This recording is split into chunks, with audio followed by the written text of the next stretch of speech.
남편을 떠나보낸 지 6년째입니다. 저는 김나정, 62살. 전직 교사 출신이죠. 지금은 서울 북촌에서 한복 공방을 운영하고 있습니다. 작은 공간이지만 저에겐 세상 전부였어요. 아침마다 공방 문을 열고 창가에 앉아 바늘에 실을 꿰는 시간. 그 시간만큼은 마음이 고요했습니다. 찢어진 천을 꿰매며 중얼거리곤 했죠. 찢어진 옷은 꿰매면 되는데 찢긴 마음은 어디서부터 꿰매야 할까? 남편이 세상을 떠난 뒤로 저는 누구와도 깊은 이야기를 나누지 않았습니다. 혼자가 편했어요. 아니, 편하다고 스스로를 속였던 것 같습니다. 손님들과는 예의 바르게 인사를 나누지만 그게 전부였죠. 친구 지연이가 가끔 전화를 걸어 언니 밥 한번 먹자고 했지만 저는 늘 바쁘다는 핑계로 돌려보냈습니다. 그러던 어느 가을날이었어요. 오후 2시쯤 공방 문이 열리는 소리가 들렸습니다. 손님이 드물 시간이라 고개를 들었죠. 그때 처음 본 그 사람이 들어왔습니다. 정도연 씨, 키가 크고 단정한 인상, 회색 스웨터에 면바지 차림이었어요. 70이라고 했지만 허리는 꼿꼿했고 걸음걸이도 젊었습니다. 손은 깨끗했고 손톱은 반듯하게 깎여 있었죠. 안녕하세요. 한복수선 맡기려고 왔습니다. 목소리가 낮고 차분했어요. 저는 일어나 인사를 받았습니다. 어서 오세요. 어떤 한복인가요? 그는 가방에서 회색빛 두루마기를 꺼냈습니다. 천이 오래되었지만 정성스럽게 보관된 옷이었어요. 어머니 제삿날 입을 겁니다. 소매가 좀 닳았더라고요. 손가락 끝으로 소매를 짚는 그 모습이 섬세했습니다.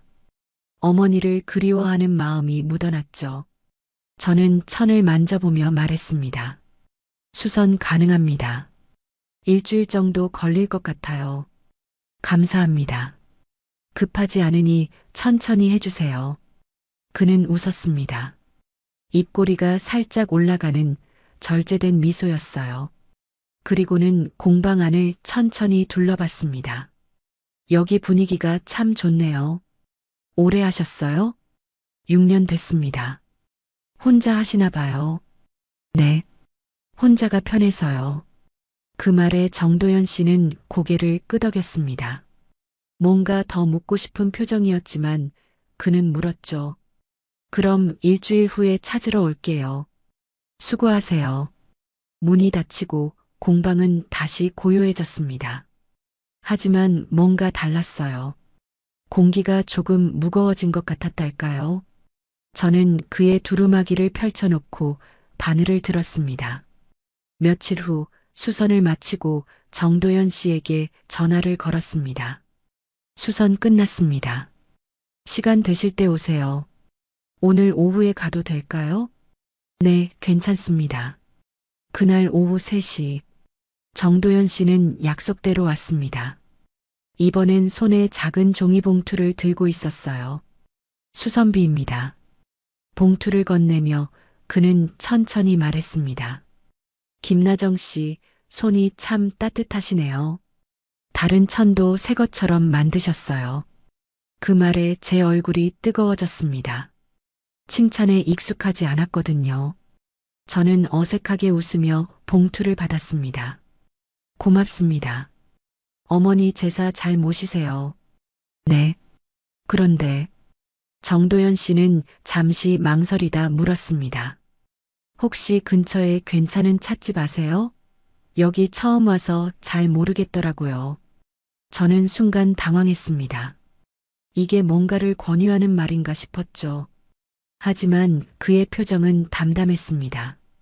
그저 정보를 물어보는 것뿐이었어요. 골목 끝에 작은 찻집이 있습니다. 조용하고 괜찮아요. 감사합니다. 그럼 다음에 또 뵐게요. 그는 인사를 하고 나갔습니다. 저는 그의 뒷모습을 보며 생각했습니다. 왜 마음이 이렇게 두근거릴까? 6년 만에 처음 느끼는 감정이었습니다. 낯설었지만 무섭지는 않았어요. 오히려 따뜻했습니다. 그날 밤 저는 창가에 앉아 바늘을 들었습니다. 실을 꿰며 중얼거렸죠. 김나정, 너 지금 뭐 하는 거야? 하지만 입가엔 미소가 번졌습니다. 오랜만에 느껴본 설렘이었습니다. 그리고 일주일 후 정도연 씨는 다시 공방 문을 열었습니다. 김나정 씨, 이번엔 바지를 수선하고 싶어서요. 그렇게 그는 자주 오기 시작했습니다. 정도연 씨는 그 후로도 자주 공방을 찾았습니다. 처음엔 한 달에 한 번, 그 다음엔 2주에 한 번. 어느새 일주일에 두세 번씩 들르게 됐죠. 수선할 옷이 그렇게 많을 리 없었습니다. 저도 알았어요. 하지만 마다하지 않았습니다. 나정 씨, 오늘도 바쁘신가요? 아니요, 괜찮습니다. 그럼 잠깐 차 한잔 하실래요? 근처 찻집에서요. 처음엔 거절하려 했습니다. 하지만 정도연 씨의 눈빛이 진심으로 보였어요. 저는 고개를 끄덕였습니다. 찻집은 조용했습니다. 창가 자리에 앉아 녹차를 시켰죠. 정도연 씨는 천천히 말했습니다. 저도 혼자 삽니다. 아내를 10년 전에 먼저 보냈어요. 그러셨군요. 외롭더라고요. 집이 크면 뭐 하나 싶더라고요. 그의 목소리에 쓸쓸함이 묻어났습니다. 저는 그 감정을 알았어요. 혼자라는 게 얼마나 무거운지 말하지 않아도 느껴졌습니다. 저도 비슷합니다. 6년째 혼자 살고 있어요. 힘드셨겠어요. 익숙해지더라고요. 익숙해지면 괜찮아지는 것 같더라고요. 정도연 씨는 고개를 저었습니다. 익숙함이 괜찮음은 아니잖아요. 그 말이 제 가슴을 찔렀습니다. 맞았어요. 저는 익숙해진 게 아니라 포기한 거였습니다. 누군가와 다시 가까워지는 걸, 상처받는 걸, 외로움을 나누는 걸. 그날 이후 우리는 자주 만났습니다. 공방에서 차를 마시고 근처 공원을 산책했죠. 정도연 씨는 말이 많지 않았지만 듣는 법을 알았습니다. 제가 한복 이야기를 하면 끝까지 들어줬어요. 제가 교사 시절 이야기를 하면 고개를 끄덕이며 웃었죠. 나정 씨는 사람을 편하게 하는 힘이 있어요. 제가요? 네. 옆에 있으면 마음이 따뜻해집니다. 그런 말을 듣는 게 얼마만인지 모르겠습니다. 저는 얼굴이 뜨거워져서 고개를 돌렸어요. 정도연 씨는 경제적으로도 여유가 있었습니다. 중소기업을 운영하다 은퇴했다고 했어요. 연금도 나오고 저축도 넉넉하다고 했죠. 하지만 그는 돈 이야기를 과시하듯 하지 않았습니다. 그저 담담하게 말했어요. 이제 남은 건 시간이에요. 그 시간을 누구와 보내느냐가 중요하더라고요. 어느 날 정도연 씨가 저녁 식사를 제안했습니다. 나정 씨, 오늘 저녁 시간 되세요? 네, 괜찮습니다. 그럼 제가 아는 한정식집이 있는데 거기 가볼까요? 한정식집은 조용하고 품이 있었습니다. 음식이 하나씩 나올 때마다 정도연 씨는 제 앞에 반찬을 먼저 놓아줬어요. 물도 미리 따라주고 냅킨도 챙겨줬습니다. 배려가 몸에 밴 사람이었죠. 식사 중 그가 주머니에서 작은 약통을 꺼냈습니다. 실례합니다. 약 먹을 시간이라서요. 괜찮습니다. 무슨 약이세요? 혈압약이에요. 70인데도 밤에 피곤한 걸 모르겠어요. 그는 웃으며 약을 삼켰습니다. 농담처럼 던진 말이었지만 저는 뭔가 이상했습니다. 밤에 피곤한 걸 모른다는 말. 그 뉘앙스가 묘했어요. 마치 자신의 체력을 자랑하는 것 같았달까요? 하지만 저는 웃으며 넘겼습니다. 건강하신 게 좋은 거죠. 그렇죠. 건강해야 사람답게 사는 거 아니겠어요. 그날 저녁 정도연 씨는 저를 집 앞까지 바래다 줬습니다. 차에서 내리려는데 그가 말했습니다. 나정 씨, 저 솔직히 말해도 될까요? 네. 저 요즘 나정 씨 생각 많이 합니다.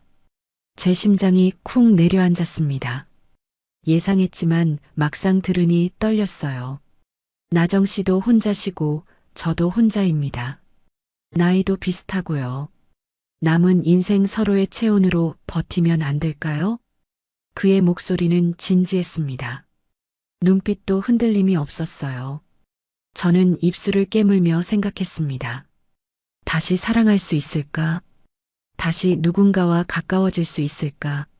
정도연 씨, 저는 아직 준비가 안 된 것 같아요. 천천히 생각해 보세요. 제가 기다릴게요. 그는 조르지 않았습니다. 강요하지도 않았죠. 그저 조용히 기다렸습니다. 그 태도가 저를 더 흔들었어요. 며칠 후 친구 지연에게 전화가 왔습니다. 언니, 요즘 얼굴 좋아 보이던데. 무슨 일 있어? 아니, 별일 없어. 거짓말. 표정이 달라. 남자 생겼지? 저는 웃으며 말했습니다. 생각 중이야. 아직은. 언니, 좋은 사람이면 놓치지 마. 우리 나이에 다시 만나기 쉽지 않아. 지연의 말이 머릿속을 맴돌았습니다. 맞았어요. 62살에 다시 누군가를 만난다는 건 쉬운 일이 아니었습니다. 일주일 후, 저는 정도연 씨에게 전화를 걸었습니다. 정도연 씨, 저 생각 정리됐어요. 어떻게 하시기로요? 한번 해보고 싶습니다. 저희, 전화 너머로 그의 숨소리가 들렸습니다. 안도하는 숨소리였어요. 감사합니다, 나정 씨. 후회 안 하게 할게요. 그렇게 우리는 3개월 만에 결혼을 결심했습니다. 빠른 결정이었지만 후회는 없었어요. 아니, 그때는 없다고 믿었습니다. 우리 나이에 뭘 더 기다리겠어요. 남은 시간이 아까웠습니다. 결혼식은 간소하게 치렀습니다. 가족과 친구 몇 명만 불렀죠. 정도연 씨는 그날 제 손을 잡으며 말했습니다. 여보, 평생 잘해줄게요. 여보. 그 호칭이 낯설었지만 따뜻했습니다. 저는 그의 손을 꼭 잡았습니다. 저도요. 신혼의 시작은 달콤했습니다. 적어도 처음엔 그랬어요. 신혼집은 정도연 씨가 살던 아파트였습니다. 넓고 깨끗했어요. 햇빛도 잘 들고 가구도 고급스러웠죠. 처음엔 모든 게 좋았습니다. 아침마다 정도연 씨가 커피를 내려주고 저녁엔 함께 산책을 나갔어요.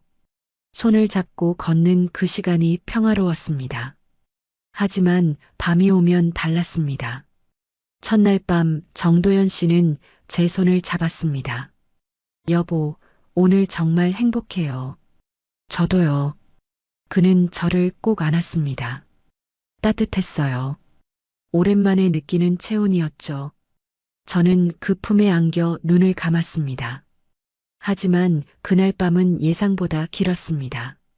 정도연 씨는 쉬지 않았어요. 제가 힘들다고 하면 잠깐 멈췄다가 다시 시작했습니다. 여보, 금방이에요. 조금만 더요. 그의 목소리는 다급했습니다. 마치 뭔가에 쫓기는 것 같았어요. 저는 참았습니다. 첫날 밤이니까, 서툴 수 있으니까. 하지만 둘째 날도, 셋째 날도 똑같았습니다. 아침엔 상냥했어요. 커피를 내려주고 아침밥도 차려줬죠. 하지만 밤만 되면 변했습니다. 그는 제 몸을 원했어요. 하루에 한 번이 아니라 2번, 3번, 새벽까지 이어질 때도 있었습니다. 여보, 오늘은 좀 쉬어요. 피곤해요. 금방이에요, 여보. 금방 끝나요. 그 말이 점점 공포처럼 느껴졌습니다. 금방이라는 게 30분이 되고 1시간이 됐어요. 제 몸은 점점 무너져 갔습니다. 허리가 아프고 다리가 저렸어요. 잠도 제대로 못 잤죠.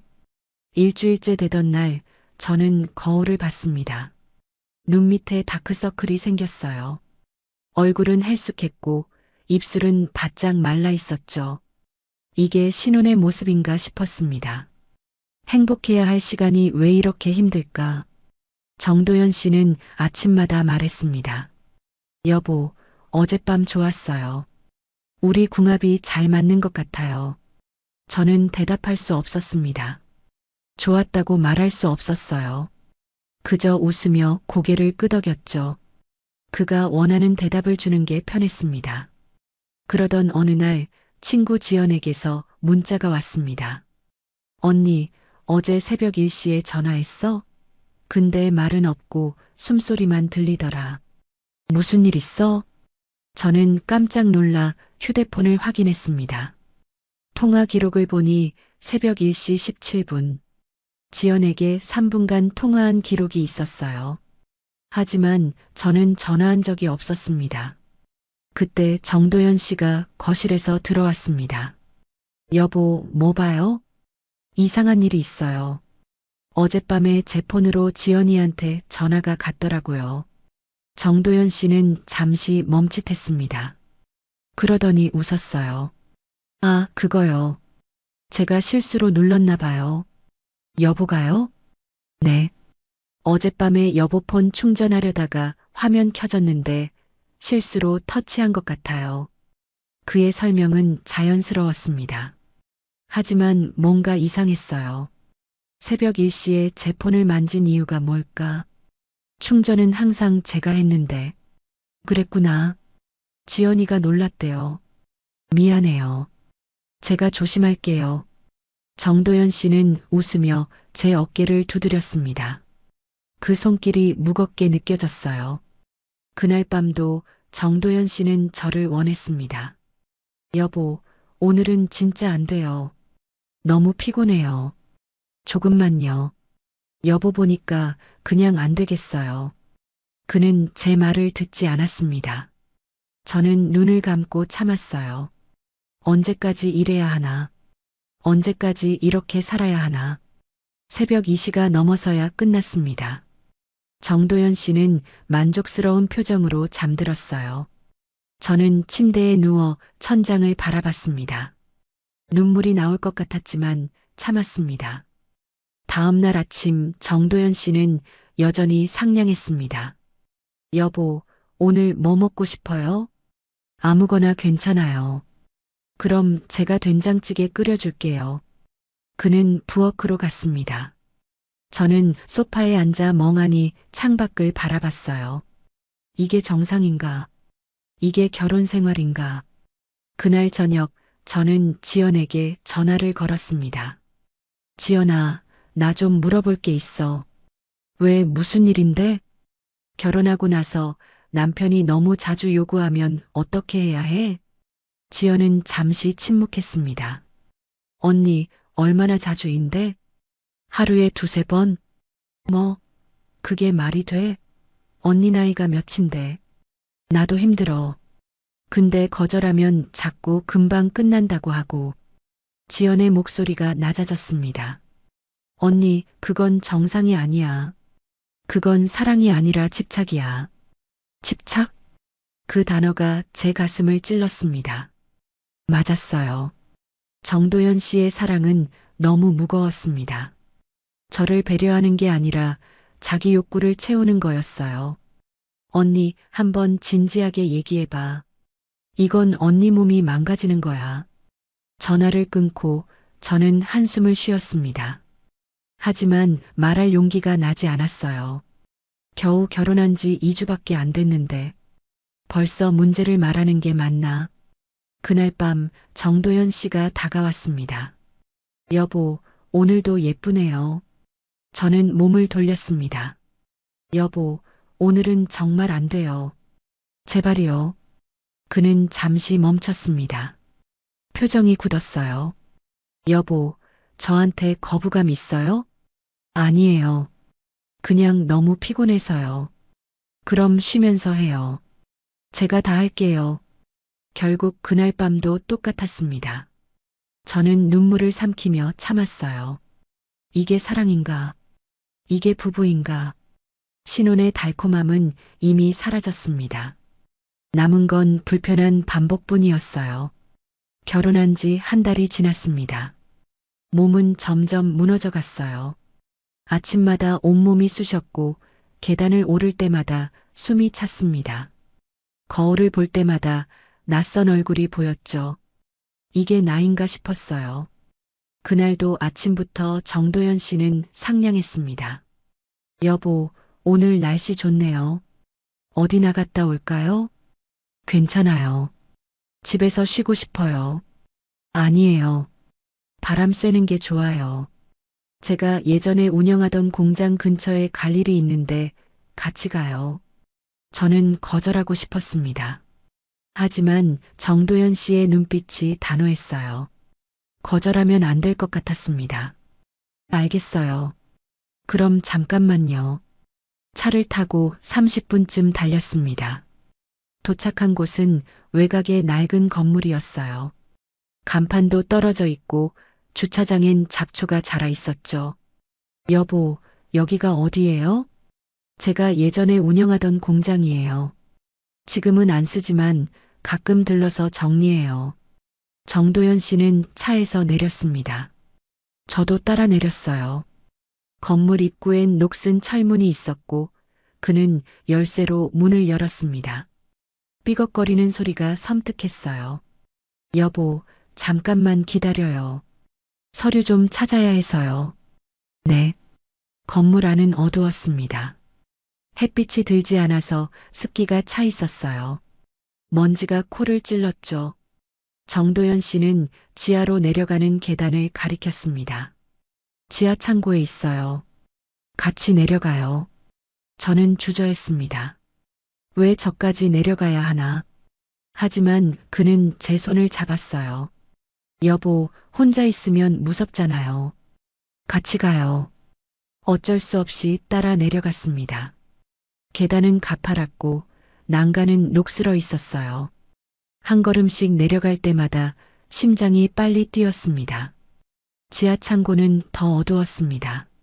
천장엔 형광등 하나가 깜빡이고 있었어요. 벽엔 낡은 선반들이 있었고 먼지 쌓인 상자들이 쌓여 있었죠. 정도연 씨는 구석으로 걸어갔습니다. 여기 어디 있더라? 저는 주변을 둘러봤습니다. 그때 벽에 붙은 액자 하나가 눈에 들어왔어요. 먼지가 두껍게 쌓여 있었지만 그 안에 사진이 있었습니다. 젊은 여자의 얼굴이었어요. 긴 생머리, 환하게 웃는 표정. 30대쯤 돼 보이는 여자였습니다. 왜 이런 곳에 사진이 있을까? 저는 다가가서 액자를 들여다봤어요. 여보, 이 사람은 누구예요? 정도연 씨가 돌아봤습니다. 잠시 멈칫하더니 다가왔어요. 옛날 직원이에요. 직원이요? 왜 사진이 여기 있어요? 오래전에 붙여놓고 그냥 뒀어요. 별 의미 없어요.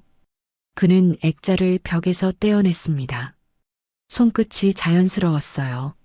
너무 자연스러워서 오히려 소름이 돋았습니다. 마치 익숙한 동작 같았어요. 그냥 버릴게요. 쓸데없는 거니까.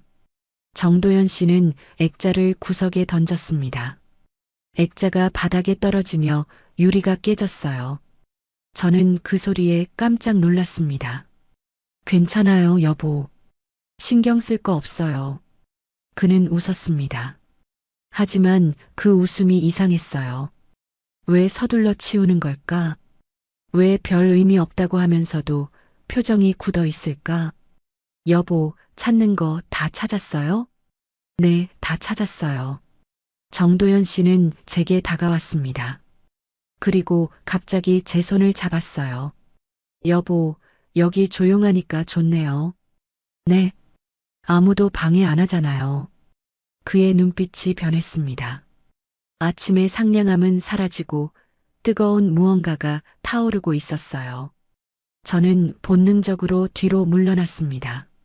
여보, 여기서는 안 돼요. 괜찮아요. 아무도 안 와요. 그는 저를 벽으로 밀었습니다. 등이 차가운 벽에 닿았어요. 저는 벽을 짚으며 숨을 삼켰습니다. 심장이 터질 것 같았어요. 여보, 제발이요. 여기서는 정말 안 돼요. 여보가 너무 예뻐서 그래요. 참을 수가 없어요. 그의 목소리는 거칠었습니다. 저는 그의 가슴을 밀었어요.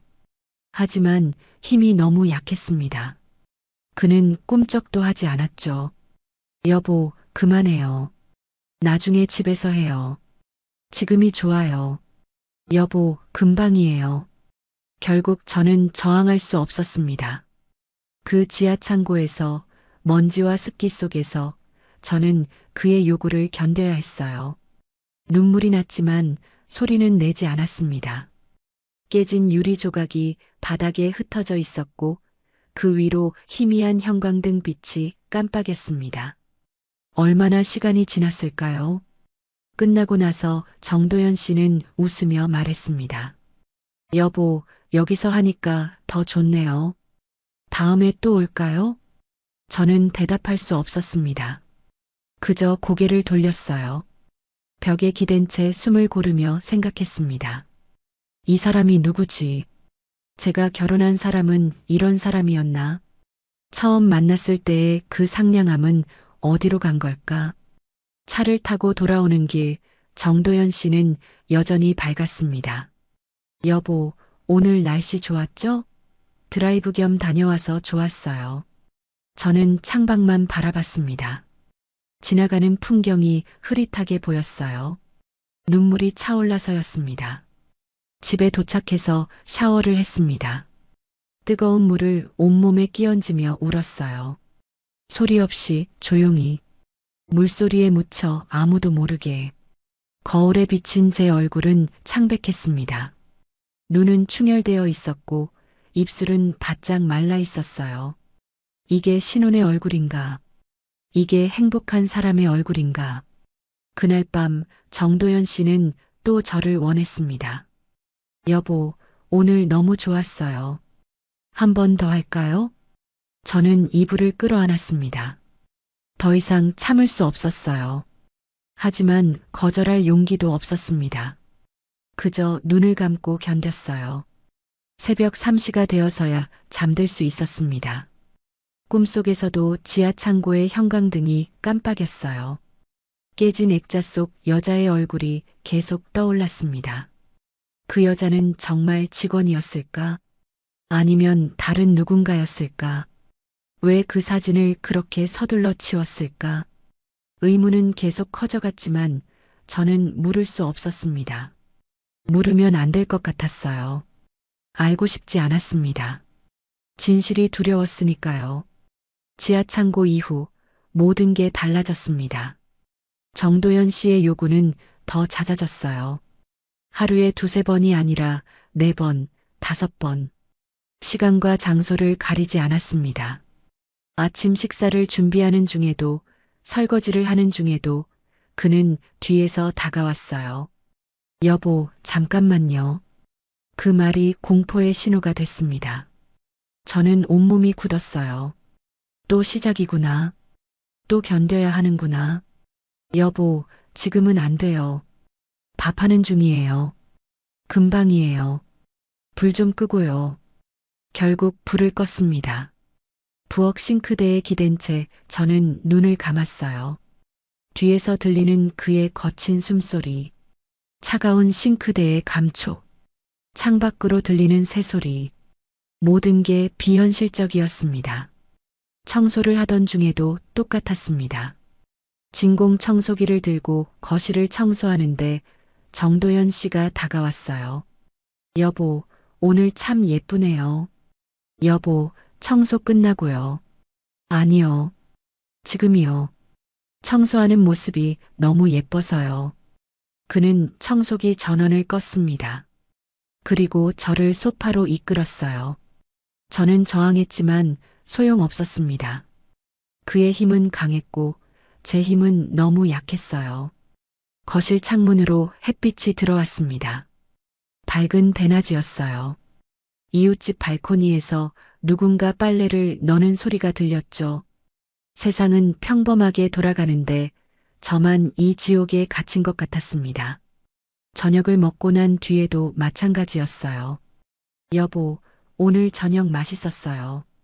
다행이네요. 맛있어서 힘이 나요. 여보 덕분에요. 그 말이 끝나자마자 그는 제 손을 잡았습니다. 식탁에 앉은 채로 그는 저를 끌어당겼어요. 여보, 식사 끝났으니까 이제 우리 시간이에요. 저는 접시를 내려놨습니다. 손이 떨렸어요. 매일 매순간 끝이 없었습니다. 언제까지 이래야 하나? 언제까지 이렇게 살아야 하나? 몸은 점점 망가졌습니다. 허리는 끊어질 것 같았고 다리는 제 몸을 지탱할 수 없었어요. 화장실 거울을 볼 때마다 낯선 사람이 보였습니다. 눈은 푹 꺼졌고 뺨은 살이 빠져 있었죠. 머리카락도 빠지기 시작했어요. 친구 지연에게 전화를 걸었습니다. 지연아, 나 병원 좀 가봐야 할 것 같아. 왜? 어디 아파? 몸이 너무 힘들어. 매일 온몸이 쑤시고 잠도 못 자겠어. 언니, 그거 남편 때문 아니야? 저는 대답할 수 없었습니다. 맞았어요. 정도연 씨 때문이었습니다. 하지만 인정하고 싶지 않았어요. 아니야. 그냥 피곤해서 그래. 언니, 솔직히 말해.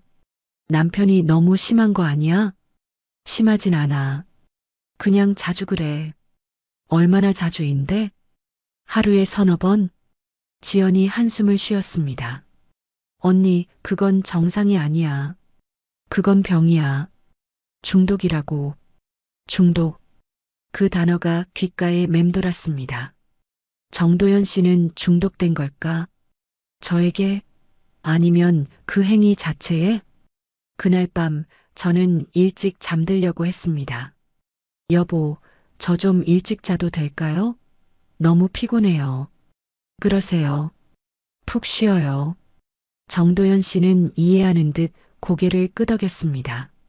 저는 안도하며 침실로 들어갔어요. 이불을 덮고 눈을 감았습니다. 오늘은 편히 잘 수 있겠구나. 하지만 1시간 뒤 문이 열렸습니다. 정도연 씨가 들어왔어요. 저는 자는 척했습니다. 움직이지 않았죠. 하지만 그는 제 어깨를 흔들었어요. 여보, 자요? 네, 자고 있었어요. 미안해요. 근데 여보 보니까 그냥 못 자겠어요. 저는 눈을 떴습니다. 어둠 속에서 정도연 씨의 눈이 빛났어요. 뜨겁고 집요한 눈빛이었습니다. 여보, 제발이요. 오늘은 정말 쉬고 싶어요. 금방이에요. 금방 끝낼게요. 결국 그날 밤도 똑같았습니다. 저는 이불을 움켜쥐고 참았어요. 눈물이 흘렀지만 소리는 내지 않았습니다. 새벽 3시쯤 됐을까요? 목이 너무 말라서 일어났습니다. 정도연 씨는 깊이 잠들어 있었어요. 저는 조용히 침실 문을 나왔습니다. 부엌으로 가려는데 복도 끝에서 불빛이 새어나왔어요. 서재였습니다. 서재 문은 항상 잠겨 있었어요. 정도연 씨는 그곳을 서류 보관용으로 쓴다고 했습니다. 그런데 지금 불이 켜져 있었어요. 저는 조심스럽게 다가갔습니다. 문틈 사이로 빛이 새어나왔습니다. 안에서 소리가 들렸어요. 노트북 자판 소리, 그리고 거친 숨소리. 저는 문손잡이를 잡았습니다. 잠겨 있었어요. 하지만 문틈으로 안을 들여다볼 수 있었습니다. 정도연 씨가 노트북 앞에 앉아 있었어요. 화면은 보이지 않았지만 그의 표정은 보였습니다. 눈빛이 흐려져 있었고 숨은 거칠게 몰아쉬고 있었어요. 저는 문을 두드렸습니다. 여보, 뭐 하는 거예요? 안에서 당황하는 소리가 들렸습니다. 노트북을 닫는 소리, 의자를 뒤로 미는 소리. 잠시 후 문이 열렸어요. 여보, 왜 앉아요? 물 마시려고 나왔어요. 여보는 뭐해요? 운동 영상 봤어요. 체력은 유지해야 하니까요. 정도연 씨는 웃었습니다. 하지만 그 새벽의 눈빛은 너무 뜨거웠어요. 식지 않은 욕망이 그대로 담겨 있었습니다. 새벽 3시예요? 잠이 안 와서요. 그냥 영상 보면서 시간 보내는 거예요. 그는 자연스럽게 설명했습니다. 하지만 뭔가 이상했어요. 운동 영상을 보면서 왜 숨을 그렇게 거칠게 쉬었을까? 왜 서재문을 잠가놨을까? 그럼 이제 자러 가요. 너무 늦었어요. 네, 여보. 같이 가요. 침실로 돌아오는 길, 저는 계속 생각했습니다. 정도연 씨는 뭘 보고 있었을까? 정말 운동 영상이었을까? 아니면 다른 무언가였을까? 그날 이후로 저는 밤마다 깨어 있었습니다. 정도연 씨가 서재로 가는지 확인하려고요. 그리고 며칠 후 또 불빛이 새어나왔습니다. 이번엔 문을 두드리지 않았어요. 그냥 문 앞에 서서 안을 들여다봤습니다. 정도연 씨는 노트북 화면을 응시하고 있었어요. 어떤 영상을 보는 것 같았습니다. 그의 손은 책상 위에 있었고 몸은 앞으로 기울어져 있었죠. 저는 뒤로 물러섰습니다. 더 이상 보고 싶지 않았어요. 알고 싶지 않았습니다. 진실이 두려웠으니까요. 더 이상 집에만 있을 수 없었습니다. 숨이 막혔어요. 벽이 점점 좁아지는 것 같았습니다. 정도연 씨는 매일 저를 원했고 저는 매일 무너져 갔어요. 누군가와 이야기해야 했습니다. 이대로는 미쳐버릴 것 같았어요. 그래서 교회 봉사 모임에 나갔습니다. 결혼 전엔 매주 나갔던 곳이었어요. 하지만 결혼 후엔 한 번도 가지 못했습니다. 정도연 씨가 함께 있기를 원했거든요. 하지만 그날은 달랐어요. 여보, 오늘 교회 봉사 모임 가야 해요. 오늘이요? 같이 있고 싶은데. 오래 안 갔어요. 언니들이 걱정하실 거예요. 정도연 씨는 잠시 망설이더니 고개를 끄덕였습니다. 그럼 일찍 들어오세요. 너무 늦으면 걱정될 거예요. 저는 서둘러 준비했습니다. 집을 나서는데 마치 감옥에서 탈출하는 기분이었어요. 현관문을 닫는 순간 가슴이 뻥 뚫렸습니다. 교회 지하 식당에 도착했을 때 언니들이 반겨줬어요. 나정 씨, 오랜만이에요. 어디 아팠어요? 아니에요. 결혼하고 정신없어서요. 맞아, 신혼이니까 바쁘지. 얼굴이 좀 피곤해 보이네. 저는 웃으며 넘겼습니다. 피곤한 정도가 아니었지만 말할 수 없었어요. 봉사는 김장김치 담그기였습니다. 배추를 씻고 양념을 버무리고 독에 담았어요. 손을 움직이는 동안 마음이 조금 가벼워졌습니다. 누군가와 이야기하고 웃고 평범한 시간을 보내는 게 이렇게 소중한 줄 몰랐어요. 쉬는 시간에 최영숙 언니가 다가왔습니다. 언니는 65살이었어요. 머리는 반백이었고 목소리는 부드러웠죠. 늘 조용히 다른 사람을 관찰하는 분이었습니다. 나정 씨, 잠깐 이야기할 수 있어요? 네, 언니. 우리는 복도 한쪽 벤치에 앉았습니다. 영숙 언니는 잠시 망설이더니 조심스럽게 물었어요. 나정 씨, 혹시 결혼하신 분이 정도연 씨 맞죠?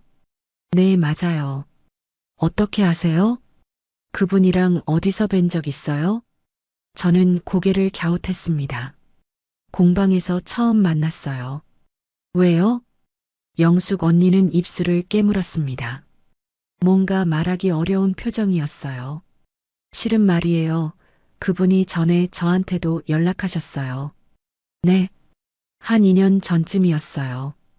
교회 친목 모임에서 명함을 나눴는데 그 후로 연락이 왔더라고요.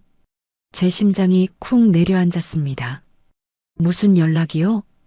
처음엔 교회 이야기를 하더니 나중엔 식사 한번 하자고 했어요. 저도 혼자였거든요.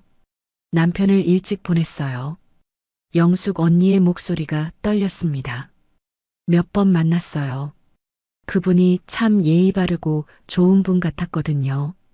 근데 어느 날부터 이상해졌어요. 어떻게요? 자꾸 제 집에 오려고 하더라고요. 처음엔 괜찮다고 했는데 나중엔 거절했어요. 그런데도 계속 연락이 왔어요. 하루에도 몇 번씩이요. 제 손이 떨렸습니다. 영숙 언니는 계속 말했어요. 그래서 제가 거절했어요. 이건 아닌 것 같다고. 그랬더니 갑자기 연락이 끊겼어요. 그 후로 다시는 안 봤죠. 그럼 언니는 그분이랑 깊은 관계는 아니었어요? 영숙 언니는 고개를 저었습니다. 아니에요. 그냥 식사 몇 번 한 게 전부예요. 근데 나정 씨, 그분한테서 느낌이 이상했어요. 무슨 느낌이요? 뭔가에 굶주린 느낌이었어요. 사랑이 아니라 소유욕 같은 거요. 소유욕. 그 단어가 제 가슴을 찔렀습니다. 그런데 나정 씨, 그분이랑 결혼하셨다고 들어서 놀랐어요. 혹시 괜찮으세요? 저는 대답할 수 없었습니다. 괜찮지 않았어요. 전혀 괜찮지 않았습니다. 언니, 그분이 다른 여자들한테도 연락했을까요? 영숙 언니는 한숨을 쉬었습니다. 모르겠어요. 근데 저만 그랬을 것 같진 않아요. 그때 그분 휴대폰을 잠깐 본 적이 있는데 저장된 이름이 되게 많더라고요. 다 여자 이름이었어요. 제 머릿속이 하얘졌습니다. 정도연 씨는 저만 만난 게 아니었어요. 다른 여자들도 만났던 거죠. 그리고 영숙 언니처럼 거절당하면 다른 사람을 찾았던 겁니다. 나정 씨, 혹시 힘드시면 언제든 연락하세요. 제가 도와드릴게요. 고맙습니다, 언니. 하지만 저는 연락할 수 없을 것 같았어요. 이 사실을 어떻게 설명하죠? 제가 속은 겁니다. 완전히 속았어요. 봉사 모임이 끝나고 집으로 돌아왔습니다. 현관문을 열자 정도연 씨가 소파에 앉아 있었어요. 여보, 왜 이렇게 늦었어요? 걱정했잖아요. 봉사하고 언니들이랑 이야기하다 보니 늦었어요. 다음부턴 미리 전화해요. 연락 없으니까 불안했어요. 그의 목소리는 부드러웠지만 저는 소름이 돋았습니다. 불안했다고요? 제가 어디 있는지 확인하고 싶었던 거겠죠. 알겠어요. 저는 서둘러 공방으로 갔습니다. 바늘과 천을 꺼내 앉았어요. 손을 움직여야 했습니다. 그래야 미치지 않을 것 같았어요. 하지만 바늘을 잡은 손이 덜덜 떨렸습니다. 실을 깨려고 했는데 바늘기가 보이지 않았어요. 눈물이 차올랐습니다. 저는 바늘을 내려놓고 얼굴을 감쌌어요. 이 사람은 사랑이 아니라 중독이었어. 중얼거린 말이 공방에 울렸습니다. 정도연 씨는 저를 사랑한 게 아니었어요. 저는 그저 그의 욕구를 채워줄 대상이었습니다. 영숙 언니가 거절했듯이 아마 다른 여자들도 거절했겠죠. 그래서 저를 찾았던 겁니다. 62살의 외로운 거절하지 못할 여자를요. 지하 창고의 사진 속 여자도 떠올랐습니다. 그 여자는 누구였을까? 전부인? 아니면 정도연 씨가 집착했던 또 다른 누군가? 머릿속이 복잡했습니다. 하지만 한 가지는 확실했어요. 이 결혼은 잘못됐습니다. 완전히 잘못됐어요. 그날 밤 정도연 씨는 또 다가왔습니다. 여보, 오늘 하루 종일 보고 싶었어요. 저는 이불을 끌어안았습니다. 여보, 오늘은 정말 안 돼요. 너무 피곤해요. 금방이에요. 여보 얼굴만 봐도 참을 수가 없어요. 그는 제 말을 듣지 않았습니다. 늘 그랬듯이요. 저는 눈을 감고 견뎠어요. 하지만 이번엔 달랐습니다. 저는 결심했어요. 이대로는 안 됩니다. 뭔가를 해야 했습니다. 이 결혼을 끝내야 했어요. 새벽 4시 정도연 씨가 잠든 후 저는 일어났습니다. 공방으로 가서 노트를 꺼냈어요. 그리고 적기 시작했습니다. 이혼 사유, 참을 수 없는 이유들, 하나하나 적어 내려갔습니다. 눈물이 종이에 떨어졌지만 멈추지 않았어요. 끝까지 써야 했습니다. 제 인생을 되찾기 위해서요. 이혼 사유를 적은 후 며칠이 지났습니다. 저는 계속 고민했어요. 어떻게 말을 꺼내야 할까? 어떻게 끝내야 할까? 정도연 씨는 여전히 상냥했습니다. 아침마다 커피를 내려주고 저녁엔 함께 산책을 나가자고 했어요. 하지만 밤만 되면 변했죠. 그 패턴은 변하지 않았습니다. 어느 토요일 오후였어요. 정도연 씨가 말했습니다. 여보, 오늘 마트 좀 갈까요? 장 봐야 할 것도 있고. 네, 그럴까요? 차를 타고 마트로 향했습니다. 창밖 풍경을 보며 저는 생각했어요. 이 차 안에서 얼마나 더 함께 있어야 할까? 언제까지 이 사람 옆에 앉아 있어야 할까? 마트 주차장에 차를 세웠습니다. 문을 열려는데 발밑에서 뭔가 굴러 떨어졌어요. 립스틱이었습니다. 작고 얇은 립스틱, 금색 케이스에 빨간 뚜껑이 달린. 저는 그걸 집어들었어요. 케이스를 열어보니 붉은색이었습니다. 진한 붉은색. 제가 쓰는 색이 아니었어요. 여보, 이게 뭐예요? 정도연 씨가 돌아봤습니다. 얼굴이 굳었어요. 뭐가요? 이 립스틱이요. 제 거 아닌데. 아, 그거요. 누가 차에서 떨어뜨렸나 봐요. 누구요? 모르겠어요. 지난번에 친구 태워준 적 있는데 그때 떨어진 건가. 그의 설명은 자연스러웠습니다. 하지만 저는 알았어요. 이 립스틱 색을 봤습니다. 영숙 언니가 즐겨 바르던 색이었어요. 여보, 혹시 최영숙 언니 아세요? 정도연 씨의 표정이 미세하게 흔들렸습니다. 누구요? 교회 봉사 모임에 계신 분이요. 65살에 혼자 사시는 분. 모르는데요. 왜요? 이 립스틱 색이 그 언니가 쓰시던 색이거든요. 정도연 씨는 웃었습니다. 하지만 그 웃음이 어색했어요. 여보, 립스틱 색이 다 비슷하잖아요. 너무 예민한 거 아니에요? 예민하다고요. 제가 예민한 게 아니었습니다. 모든 게 이어졌어요. 영숙 언니가 말했던 것들, 지하 창고의 사진, 새벽 전화, 잠긴 서재, 그리고 이 립스틱. 여보, 영숙 언니가 저한테 말했어요. 2년 전에 여보가 연락했었다고. 정도연 씨는 침묵했습니다. 얼굴이 창백해졌어요. 그게 무슨 소리예요? 여보는 저만 만난 게 아니었죠. 영숙 언니도 만났고 아마 다른 여자들도 만났을 거예요. 그러다 거절당하면 다른 사람을 찾았겠죠. 그게 저였고요. 여보, 오해예요. 저는 오해가 아니에요. 이제 다 알아요. 저는 립스틱을 대시보드 위에 올려놨습니다. 그리고 차에서 내렸어요. 마트에 갈 기분이 아니었습니다. 집으로 돌아가고 싶었어요. 여보, 어디 가요? 택시 타고 갈게요. 혼자 있고 싶어요. 저는 주차장을 빠져나왔습니다. 정도연 씨가 뒤따라왔지만 저는 돌아보지 않았어요. 택시를 잡아타고 집으로 향했습니다. 집에 도착해서 공방으로 들어갔습니다.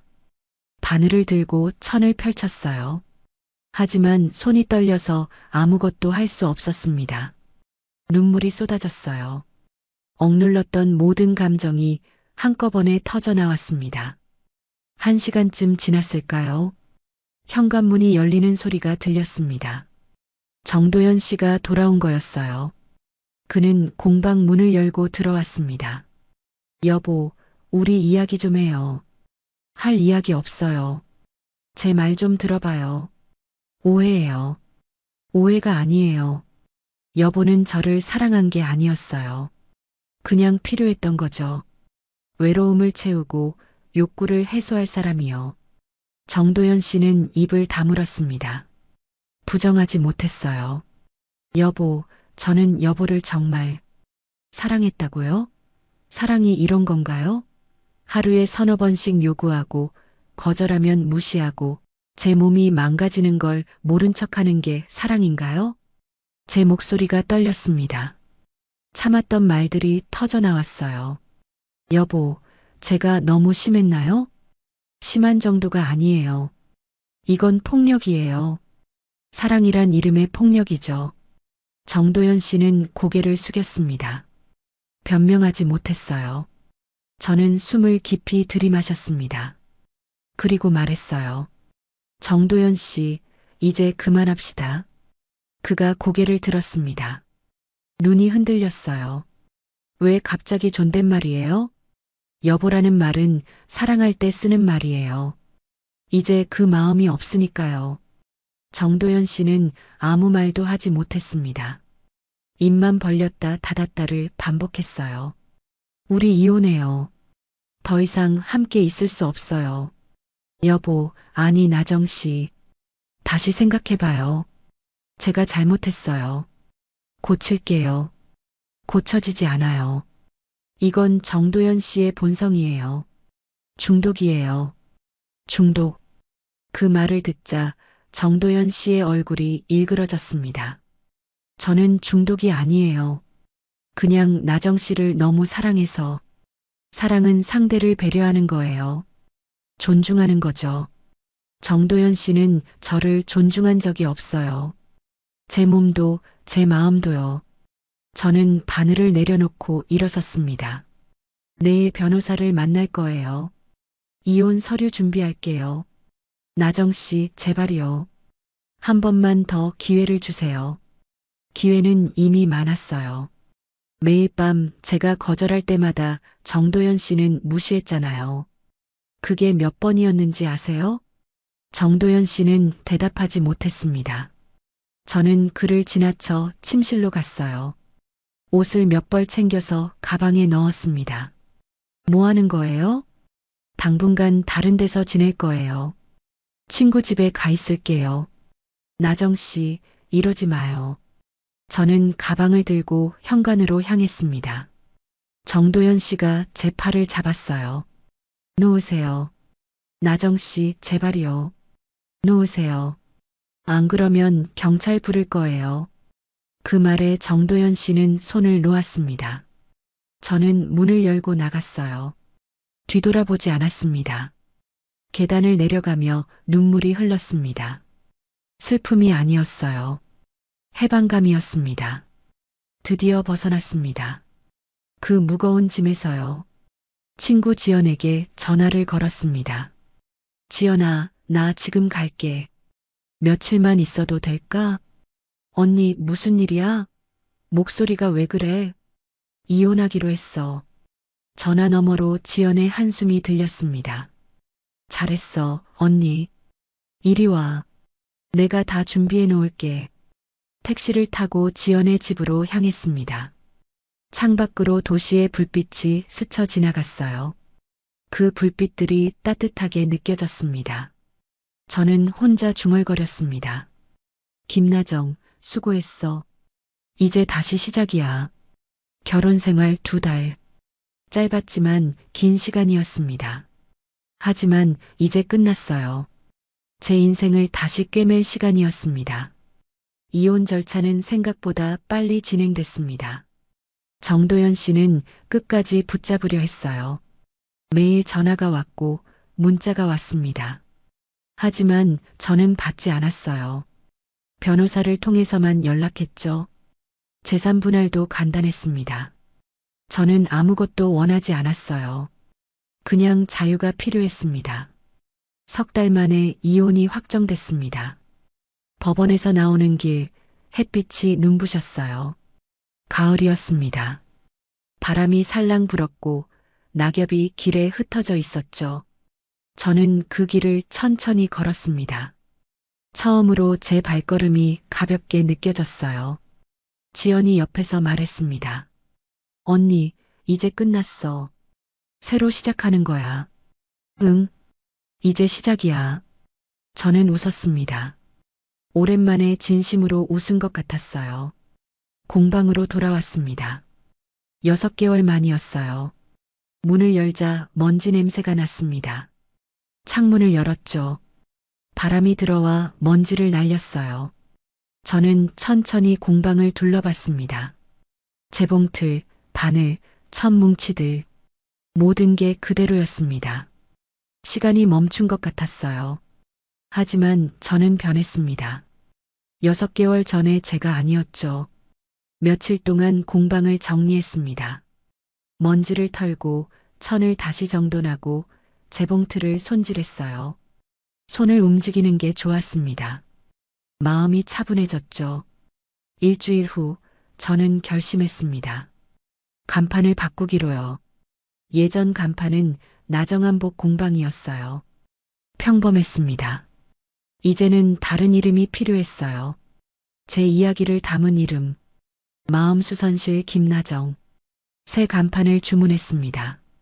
목공의 장인에게 부탁해서 따뜻한 느낌의 나무 간판을 만들었어요. 붓글씨로 쓴 이름이 새겨졌습니다. 간판이 완성되던 날 저는 직접 달았어요. 사다리에 올라가 간판을 거는데 손이 떨렸습니다. 설렘이었어요. 두려움이 아니라 기대였죠. 간판을 다 달고 내려와서 바라봤습니다. 마음수선실 김나정. 햇빛에 반짝이는 간판을 보며 눈물이 났습니다. 이제 저는 옷만 수선하는 게 아니었어요. 마음도 수선하는 곳. 찢어진 마음을 꿰매는 곳. 제 오픈 날 친구들이 찾아왔습니다. 지연, 영숙 언니, 교회 봉사 모임 언니들. 모두 꽃다발을 들고 왔어요. 언니 축하해. 정말 멋진 이름이야. 나정씨, 새 출발 응원할게요. 저는 그들을 맞으며 웃었습니다. 진심으로 고마웠어요. 이들이 없었다면 견디지 못했을 겁니다. 차를 내오고 과자를 나눠 먹으며 이야기했습니다. 옛날 이야기도 앞으로의 계획도요. 웃음소리가 공방에 가득했어요. 손님들도 하나둘 찾아왔습니다. 예전 단골들이었어요. 모두 반가워했습니다. 사장님, 오랜만이에요. 어디 가셨어요? 잠깐 쉬었어요. 이제 다시 시작합니다. 저는 간단하게 대답했습니다. 자세한 이야기는 하지 않았어요. 그럴 필요가 없었습니다. 어느 날 오후 젊은 여자가 찾아왔습니다. 30대쯤 돼 보이는 여자였어요. 손에 찢어진 한복을 들고 있었습니다. 수선 가능할까요? 당연하죠. 어디 볼게요. 저는 한복을 펼쳤습니다. 소매가 크게 찢어져 있었어요. 하지만 고칠 수 있었습니다. 일주일이면 됩니다. 감사합니다. 근데 사장님, 간판 이름이 특이하네요. 마음수선실이요. 저는 웃었습니다. 옷만 수선하는 게 아니라 마음도 수선하고 싶어서요. 와, 멋진데요. 저도 요즘 마음이 찢어진 것 같거든요. 그 여자는 쓸쓸하게 웃었습니다. 저는 그 표정을 알았어요. 저도 그랬으니까요. 천천히 꿰매면 됩니다. 찢어진 건 언젠가 다시 붙으니까요. 그럴까요? 네. 시간이 걸리겠지만요. 그 여자는 고개를 끄덕이며 나갔습니다. 저는 찢어진 한복을 바라봤어요. 그리고 바늘을 들었습니다. 한 땀 한 땀 꿰매기 시작했습니다. 바늘이 천을 통과할 때마다 생각했어요. 저도 이렇게 꿰매지고 있구나. 찢어졌던 제 마음이 한 땀씩 붓고 있구나. 창가로 바람이 들어왔습니다. 따뜻한 가을바람이었어요. 커튼이 살랑 흔들렸습니다. 저는 바늘을 잠시 멈추고 창밖을 바라봤어요. 하늘이 높고 푸르렀습니다. 구름이 천천히 흘러갔어요. 새 한 마리가 날아갔습니다. 평온했습니다. 오랜만에 느끼는 평온이었어요. 누군가의 요구도 무거운 짐도 없었습니다. 그저 저와 바늘과 천만 있었죠. 저녁이 되어 공방 문을 닫았습니다. 정리를 하고 불을 끄고 창문을 닫았어요. 그리고 간판을 한 번 더 바라봤습니다. 마음수선실 김나정. 저는 중얼거렸습니다. 몸보다 마음이 무거웠던 결혼이었어요. 이젠 내 인생을 다시 꿰맬 거예요. 그 말이 바람에 실려 흩어졌습니다. 집으로 돌아가는 길, 저는 가벼운 발걸음으로 걸었습니다. 혼자였지만 외롭지 않았어요. 이제 저는 혼자가 편했습니다. 진짜로요. 그날 밤 지연에게서 문자가 왔습니다. 언니, 오늘 공방 다녀갔어. 간판 너무 예뻐. 언니도 예뻤어. 행복해 보여서 나도 기뻤어. 저는 웃으며 답장했습니다. 고마워. 나 이제 괜찮아. 정말로. 그리고 휴대폰을 내려놓고 창밖을 바라봤습니다. 달이 떠 있었어요. 환한 보름달이었습니다. 문득 정도연 씨가 떠올랐습니다. 미워하지 않았어요. 연민도 없었습니다. 그저 담담했어요. 그 사람도 불행했겠죠. 사랑을 소유로 착각했으니까요. 저는 혼잣말로 중얼거렸습니다. 정도연 씨 사랑은 체력이 아니라 존중이었어요. 그 말이 달빛에 흩어졌습니다. 다음 날 아침 저는 일찍 일어났습니다. 공방으로 가는 길 단골 할머니를 만났어요. 아이고 사장님, 간판 바꿨더라고. 마음수선실? 이름 참 좋네. 감사합니다 할머니. 사장님도 마음수선 다 끝났어? 저는 웃었습니다. 아직 꿰매는 중입니다. 근데 이제 끝이 보여요. 그래, 천천히 해. 급하면 또 찢어져. 할머니는 제 손을 꼭 잡아줬어요. 따뜻했습니다. 공방 문을 열고 들어갔습니다. 햇빛이 창문으로 쏟아져 들어왔어요. 먼지가 햇빛에 반짝였습니다. 저는 재봉틀 앞에 앉았습니다. 바늘을 들고 천을 펼쳤어요. 오늘도 누군가의 찢어진 옷을 꿰맬 것입니다. 그리고 제 마음도 한 땀 더 꿰맬 거예요. 바늘이 천을 통과했습니다. 한 땀, 또 한 땀. 저는 웃으며 중얼거렸습니다. 김나정, 잘하고 있어. 천천히 한 땀씩. 창밖으로 바람이 불었습니다. 간판이 살랑 흔들렸어요. 마음수선실 김나정. 그 이름이 햇빛에 반짝였습니다. 저는 계속 바늘을 움직였습니다.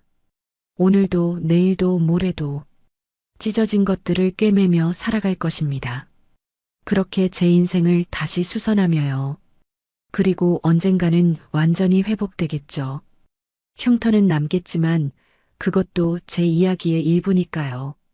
이제 저는 두렵지 않습니다. 혼자여도 괜찮습니다. 저는 충분히 강하니까요. 바늘이 천을 꿰맸습니다. 마지막 한 땀을 마치고 저는 실을 끊었어요. 완성됐습니다. 또 하나의 수선이요. 저는 창밖을 바라보며 미소 지었습니다. 이제 시작이야. 새로운 하루가 밝았습니다. 같습니다. 같습니다. 같습니다.